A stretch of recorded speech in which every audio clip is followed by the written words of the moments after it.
Συντονισμός με το στοιχείο της φωτιάς. Κάθε τι από το ανεκδήλωτο έως το εκδηλωμένο κατατάσσεται σε ένα από τα 5 στοιχεία, αφού αυτά αποτελούν τις πρωταρχικές κινήσεις στον κόσμο. Κάθε στοιχείο εκπροσωπεί ένα απροσμέτρητο φάσμα πραγμάτων και καταστάσεων. Κατά συνέπεια, οι αντιστοιχίες κάθε στοιχείου είναι ατελείωτες και αφορούν τα πάντα. Στο πρώτο στάδιο της εκδήλωσης δεν υπάρχει ακόμα κίνηση και η φάση αυτή αποτελεί τον προγενέστερο ουρανό που ονομάζεται Xiantian, όπου η ύπαρξη δεν έχει ακόμα προβάλει. Το δεύτερο στάδιο αντιστοιχεί στη φωτιά, Tai Yang, που σημαίνει πολύ Yang, όπου το όλον κινείται μακριά από τον εαυτό του, συνειδητοποιώντας έτσι την ύπαρξή του. Έτσι, η φωτιά πριν από την εκδήλωση αντιστοιχεί σε μια κατάσταση υπέρτατης κίνησης, όταν όλα τα δυναμικά έχουν προβάλει από το πεδίο του απείρου πριν να συμβεί η υλοποίησης. Η φωτιά είναι το επίπεδο που φαίνεται για πρώτη φορά αυτό που άρχει, ο δημιουργός. Μετά από το επίπεδο της φωτιάς αρχίζουν να εκδηλώνονται οι κόσμοι. Οι κόσμοι δημιουργούνται μετά από το πρωταρχικό πάντρεμα πυρός και ύδατος. Αυτό το πάντρεμα βρίσκεται στο εσωτερικό, είναι κάθε εκδηλωμένης ύπαρξης. Γι' αυτό η φωτιά, όπως και το νερό, είναι ρευστά. Η φωτιά, όπως την αντιλαμβάνονται οι αισθήσεις μας στο φυσικό πεδίο, στην πρωταρχική της υπόσταση, όπως προανέφερα πριν, είναι μια φάση, μια κατάσταση ενέργειας, μια ποιότητα που εκπροσωπεί μυριάδες πράγματα. Σχετίζεται με τη συνειδητότητα και την αναγνώριση του πρωταρχικού δυναμικού που ενυπάρχει στα πάντα. Σχετίζεται με κάθε είδους αναγνώριση. Η φωτιά είναι αυτή που φωτίζει το νερό, μέσα από το οποίο ανταλλάσσουμε πληροφορίες με τους κόσμους πέρα από την ύλη. Άρα η φωτιά είναι το στοιχείο που μπορεί να φέρει το ασυνείδητο σε συνείδηση. Μπορεί να μας βοηθήσει να αντιληφθούμε το μη αντιληπτό. Το στοιχείο της φωτιάς είναι που φωτίζει την πληροφορία που υπάρχει. Χωρίς το στοιχείο αυτό δεν μπορούμε να βουτήξουμε στο νερό για να λάβουμε βοήθεια και πληροφορίες από το κοσμικό πεδίο, αλλά ούτε και να αναγνωρίσουμε τα στοιχεία που υπάρχουν στο κληρονομημένο μας δυναμικό, άρα και να τα αξιοποιήσουμε. Το στοιχείο της φωτιάς συνδέεται απόλυτα με το παρόν, τη μόνη κατάσταση που υπάρχει, αφού όλα υπάρχουν ταυτόχρονα, απλώς σε διαφορετικές ταχύτητες και δονήσεις. Γι' αυτό η φωτιά κυβερνά επίσης τη ταχύτητα και την επιτάχυνση. Οποιαδήποτε επιτάχυνση σε οποιοδήποτε επίπεδο ανήκει στο στοιχείο αυτό. Έτσι, το στοιχείο της φωτιάς αντιστοιχεί επίσης σε κάθε κορυφωμένη δράση και κίνηση. Στην καθημερινότητά μας αντιστοιχεί σε κάθε στιγμή έμπνευσης, συνειδητοποίησης, γνώσης ή σε κάθε στιγμή που κορυφώνεται μια προσπάθειά μας. Σε κάθε στιγμή και φάση που κάποιο σχέδιό μας ή κάποια προσπάθειά μας κλιμακώνεται.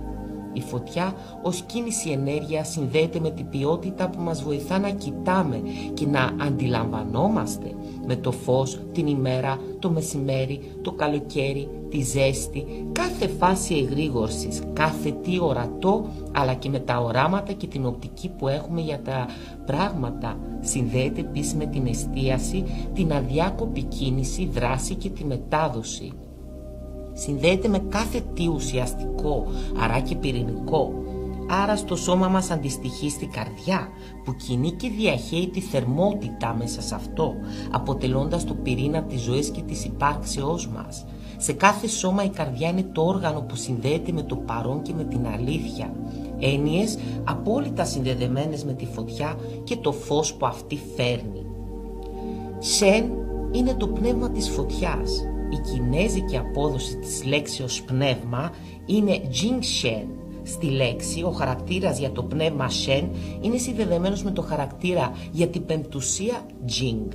Στα αρχαία κείμενα αυτά είναι αλληλένδετα, γιατί το πνεύμα Shen επίσης μας κληροδοτείται από τον ουρανό τη στιγμή της γεννήσεώς μας και είναι ενιαίο και αδιαχώριστο με την πεμπτουσία μας Jing.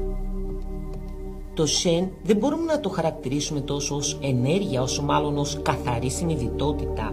Γι' αυτό και το διαχωρίζουμε από τη σκέψη που έχει καθαρά ενεργειακή υπόσταση. Αν και οι δυτικοί μελετητές το σεν το αποδίδουν ως νους, το σεν αποτελεί κάτι απολύτως εθέριο. Ο νους, όπως είναι κατανοητό σε εμάς ως σκέψη, λογισμός, αποτελεί μια ενδιάμεση κατάσταση, πιο κοντά στο πεδίο των ενεργειών. Το σεν είναι ένα κομμάτι καθαρής συνειδητότητας που οδηγεί το ομαλό ξεδίπλωμα της ουσίας μας, Jing. Μόνο χάρη στο σεν το κληρονομημένο μας δυναμικό μπορεί να αποκαλυφθεί και να οδηγηθεί προς το ιδανικό μας πεπρωμένο. Χρειαζόμαστε τη συνειδητότητα του πνεύματος για να αναγνωρίσουμε και να κατανοήσουμε την κληρονομιά μας, αλλά και να εκτελούμε με αποδοχή και αποτελεσματικότητα τις προκλήσεις της ζωής μας. Κάθε τι που έρχεται στη ζωή μας είναι γιατί χρειάζεται είτε να διορθωθούν είτε να δοκιμαστούν νέες καταστάσεις προκειμένου να εξελιχθεί η ζωή, προκειμένου να επιστρέψουμε κάτι χρήσιμο πίσω στη πηγή. Η ζωή μας δεν κυλά για το τίποτα. Γεννιόμαστε με το Jing Shen, ουσία και πνεύμα, για να εκπληρώσουμε την υπόσχεση, το χρέος μας προς τον ουρανό και να επιστρέψουμε πάλι πίσω. Με λίγα λόγια, το Jing έχει να κάνει με την πληροφορία για το ποια είναι η αποστολή μας και το Shen μας δίνει τη δυνατότητα όσο ζούμε να διαβάζουμε και να κατανοούμε αυτή την πληροφορία ώστε να κάνουμε ανα πάσα στιγμή τα σωστά βήματα. Το ξεδίπλωμα αυτό ουσίας και πνεύματος αποτελεί μια καθαρά αλχημιστική διεργασία που ολοκληρώνεται αν και εφόσον το δυναμικό μας αναγνωριστεί και οι δοκιμασίες γίνουν αποδεκτές. Η εσωτερική αυτή αλχημία τελικά μας ανοίγει τον δρόμο για την ένωση με το Τάο, το όλον.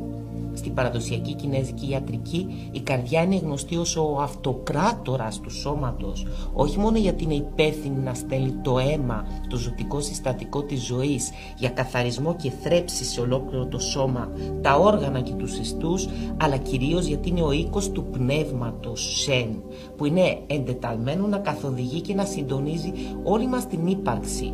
Ο συντονισμός αυτός έχει να κάνει με αυτό που είμαστε από τη μία, με το κληρονομημένο μας δυναμικό, και από την άλλη με το πώς βάσει αυτού του δυναμικού διαχειριζόμαστε όλη μας τη ζωή. Το Σεν αντιστοιχεί στο πνεύμα μας, το θείο εκείνο κλάσμα που μας αναλογεί και που αγκυρώνει σαν μια αχτίδα από το μεγάλο πνευματικό ήλιο μέσα στην καρδιά μας. Αυτό είναι που επιβλέπει και καθοδηγεί όλα τα αιθέρια αλλά και τα υλικά κλάσματα του είναι μας. Όταν η καρδιά είναι υγιής, το Σεν σαν ένας ατομικός πυρσός φωτίζει το μονοπάτι και τον προορισμό μας. Φωτίζει το κληρονομημένο μας δυναμικό, το νου μας και τις λειτουργίες του. Τα αρχαία κείμενα ορίζουν ότι το πνεύμα κατοικεί στην καρδιά και ότι η καρδιά, πνεύμα και νους είναι απόλυτα συνδεδεμένα. Όταν η καρδιά της ύπαρξή μας λειτουργεί αρμονικά, όλα αυτά λειτουργούν σαν ένα.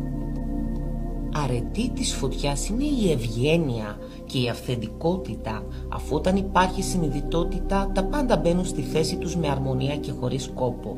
Με άλλα λόγια, η ικανότητά μας να είμαστε στο κατάλληλο σημείο την κατάλληλη στιγμή, κάνοντας το κατάλληλο πράγμα. Κατά συνέπεια, το στοιχείο της φωτιάς μας σωθεί αβίαστα στην ορθή δράση, καθώς μας συντονίζει με τη θεία τάξη και αρμονία. Αυτό μας χαρίζει μακαριότητα, η πιο εσωτερική ποιότητα της φωτιάς, πέρα από το τι συμβαίνει στη ζωή μας. Εξωτερική έκφραση του συναισθήματος της μακαριότητας αποτελεί το συναίσθημα της χαράς και η ποιότητα της αισιοδοξίας και της προσύνειας. Οι ποιότητες αυτές θρέφουν καρδιά και προάγουν τη ζωή. Η σημασία είναι να βρίσκεται το κάθε στοιχείο σε ισορροπία. Όταν η φωτιά είναι ισορροπημένη, η καρδιά είναι υγιής, το άτομο δέχεται την πραγματικότητα ως έχει και οι πράξεις του είναι βασισμένες στις δυνάμεις του. Λειτουργεί μέσα από τη διαίσθηση, τη διάκριση και την ωριμότητα. Επιλέγει να επιλύει τις συγκρούσεις ισορροπημένα και δεν φοβάται να ξεβολευτεί αν αυτό είναι απαραίτητο στην πορεία του προς τον αληθινό του εαυτό. Εκφράζει ισορροπημένα τα συναισθήματά του και είναι ισορροπημένο στις σχέσεις του.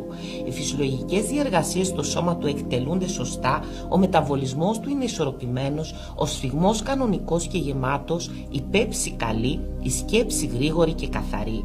Επικρατεί το θάρρος και η εμπιστοσύνη στη θεία νομοτέλεια. Το άτομο κινητοποιείται προς την εκπλήρωση του πεπρωμένου του. Ο αληθινός μας εαυτός έχει την άκρη του μέσα στην ουσία της καρδιάς μας. Το άτομο που έχει πρόσβαση σε αυτό ζει πλήρως το παρόν, αφοσιώνεται χωρίς να φοβάται να πληγωθεί, δημιουργεί ουσιαστικές σχέσεις, έχει θάρρος να δοκιμάσει και να εκτεθεί, έχει θάρρος να είναι ειλικρινής. Δεν χρειάζεται να έχει τον έλεγχο γιατί όλα ρέουν αρμονικά. Αξιοποιήστε συνετά αυτό το μοναδικό διάστημα ανάπτυξης, αγαπημένοι μου. Ναμαστέ.